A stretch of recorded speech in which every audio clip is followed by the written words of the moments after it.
Selamat malam, salam sejahtera seluruh warga Malaysia.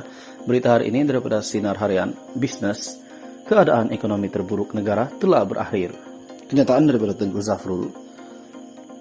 Georgetown, keadaan ekonomi negara yang terjejas teruk akibat pandemik COVID-19 dilihat akan berakhir setelah Malaysia mencatatkan pertumbuhan ekonomi keseluruhan 3,1% bagi tahun lalu, selain pelaburan langsung asing ataupun FDI sebanyak RM50 bilion, lebih tinggi daripada tahun sebelumnya.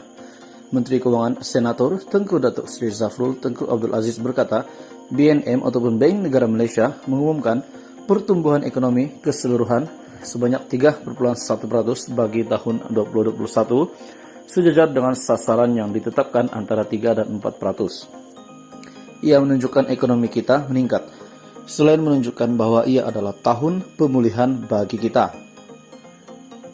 Kita melihat keyakinan pelabur terhadap negara apabila berjaya mencatatkan RM50 bilion dalam FDI bagi tahun lalu, jauh lebih tinggi berbanding tahun-tahun sebelumnya. Momentum ini dijangka berterusan dan kita menjangkakan ekonomi negara akan terus berkembang antara 5,5 dan 6,5% bagi tahun ini, katanya pada sidang akbar selepas melancarkan Pusat Transformasi Bandar ataupun UTC di Komtar di sini pada Jumaat.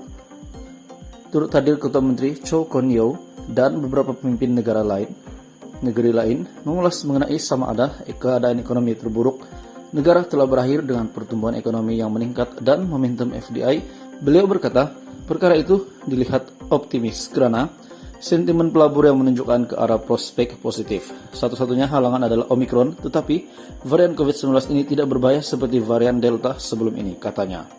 Mengenai unjuran pertumbuhan ekonomi terkini, beliau berkata, sekiranya terdapat sebarang perubahan, ia akan diumumkan bulan hadapan. Sementara itu mengulas mengenai bajet tambahan yang akan dibentangkan oleh kerajaan tahun ini, Tengku Zafrul berkata, ia akan dibentangkan apabila Parlimen bersidang nanti. Kita belum tahu lagi size budget, namun apabila Parlimen bersidang, barulah kita akan bentangkan. Fokus kita adalah untuk memastikan ekonomi pulih dan membantu golongan yang terkesan seperti mangsa banjir dan peniaga. Perdana Menteri sendiri telah mengumumkan bantuan tambahan kepada mereka yang terjejas akibat banjir baru-baru ini, serta petani dan usahawan mikro, kecil, dan sederhana.